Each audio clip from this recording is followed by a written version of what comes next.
अब यहाँ पर जब हमने बात की लॉर्ड कर्जन की, तो जब लॉर्ड कर्जन की बात की तो कहा गया भारत का सबसे अलोकप्रिय शासक है। और लोकप्रिय शासक कौन, लोकप्रिय वायसराय कौन था? Lord Ripon.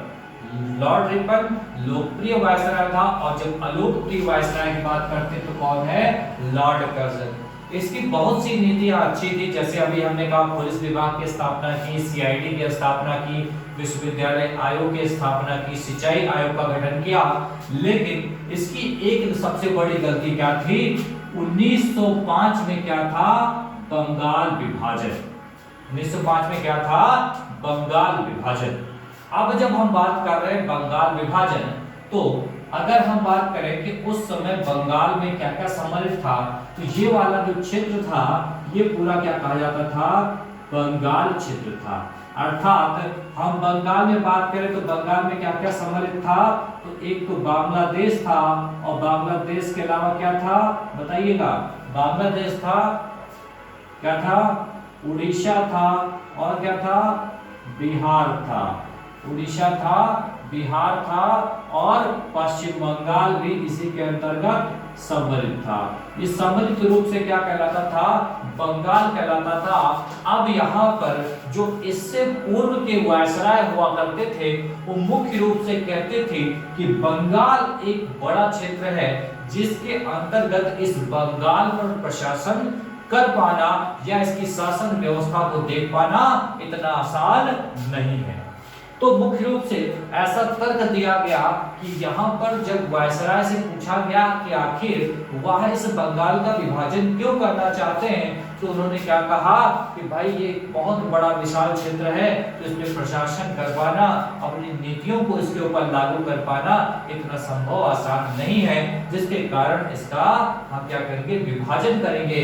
किंतु एक पत्र के माध्यम से बाद में जानकारी प्राप्त होती है कि उस पत्र में स्पष्ट रूप से दावा किया जाता है और लिखा होता है कि इसमें कि अगर बात करें तो पश्चिम बंगाल क्या था? एक राष्ट्रीय चेतना का केंद्रभूत था, केंद्रबिंदु था।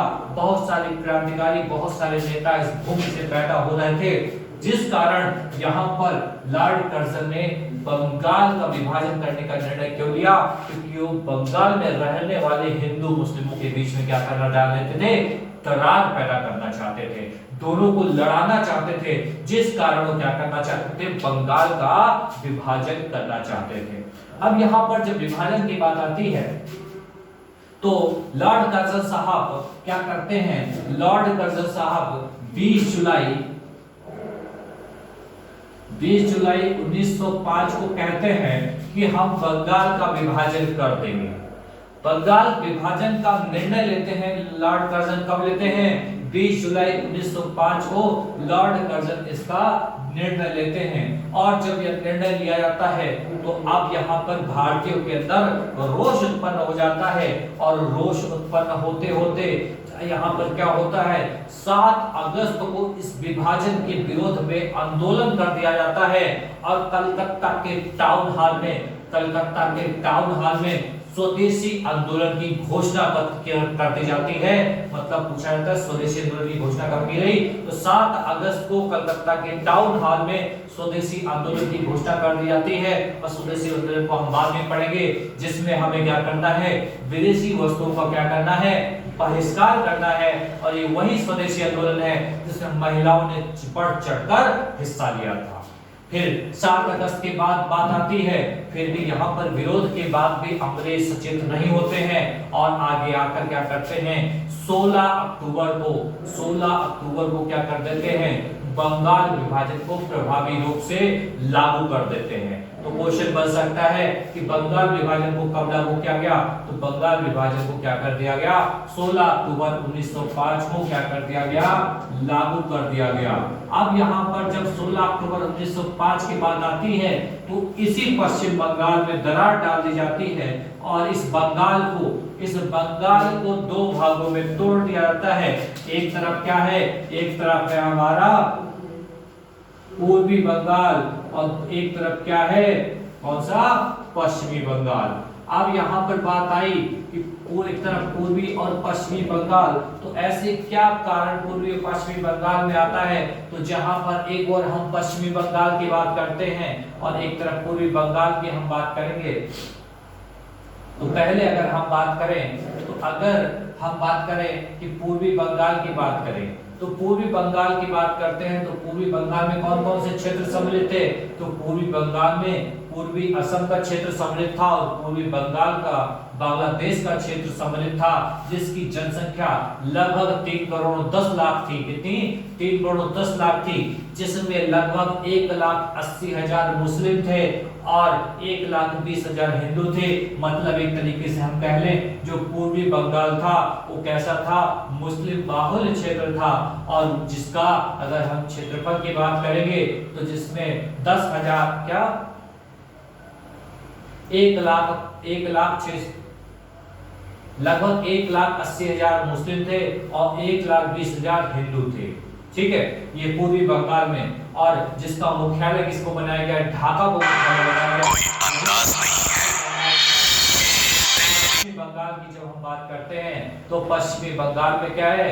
पश्चिमी बंगाल की कुल जनसंख्या की बात करते हैं तो 5 करोड़ 40 लाख जनसंख्या होती है पश्चिमी बंगाल की, और जिसमें क्या बिहार, उड़ीसा और पश्चिम बंगाल सम्मिलित है, और जिसमें क्या किया जाता है 5 करोड़ 40 लाख कुल जनसंख्या में लगभग 4.5 लाख हिंदू होते हैं और 90 लाख मुस्लिम होते हैं। तो इनका मुख्य उद्देश्य क्या है कि एक क्षेत्र को हम मुस्लिम बाहुल्य कर दें और एक क्षेत्र को हम हिंदू बाहुल्य कर दें, और जब हम ऐसा कर देंगे तो यहाँ पर क्या हो जाएगा? मुस्लिम अपने हितों के लिए लड़ेंगे और हिंदू अपने हितों के लिए लड़ेंगे, और यहाँ पर जो राष्ट्रीय चेतना का केंद्र बिंदु बंगाल बना है इसमें विभाजन हो जाएगा। जब 16 अक्टूबर को यहाँ पर एक विभाजन प्रभावी होता है तो यहाँ पर भारतीय क्या करते हैं?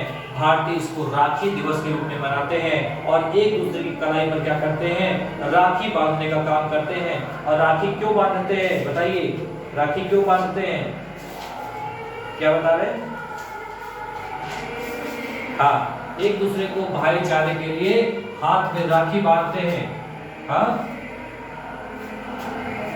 मतलब एकता का प्रतीक। वो कहते हैं अंग्रेज हमको लड़ा रहे हैं, हमको अलग नहीं होना है, हमको एक होना है।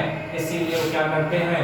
रोड पर जाते हुए मंगल गीत गाते हैं और 16 अक्टूबर को राखी दिवस के रूप में मनाते हैं। एक दूसरे के हाथ पे कलाई पे राखी बांधते हैं, और यही आगे चलकर स्वदेशी आंदोलन होता है, जिसमें एक गीत गाया जाता है, अमार सुनार बंगाल। कौन गीत गाता है? बताइए। रविन्द्रनाथ टैगोर एक गीत गाते हैं, लिखते हैं अमार सुनार बंगाल, और वही आगे चलकर 1971 में क्या है? बांग्लादेश का क्या बन जाता है? राष्ट्रीय गीत बन जाता है, अमार सुनार बंगाल। ठीक है, तो इस तरीके से यहाँ पर 1905 में लॉर्ड कर्जन के द्वारा बंगाल विभाजन लागू कर दिया जाता है। और यह आगे चलकर बंगाल विभाजन कब रद्द होता है? तो 1911 में रद्द होता है, जिसको हम आगे पढ़ेंगे कि बंगाल विभाजन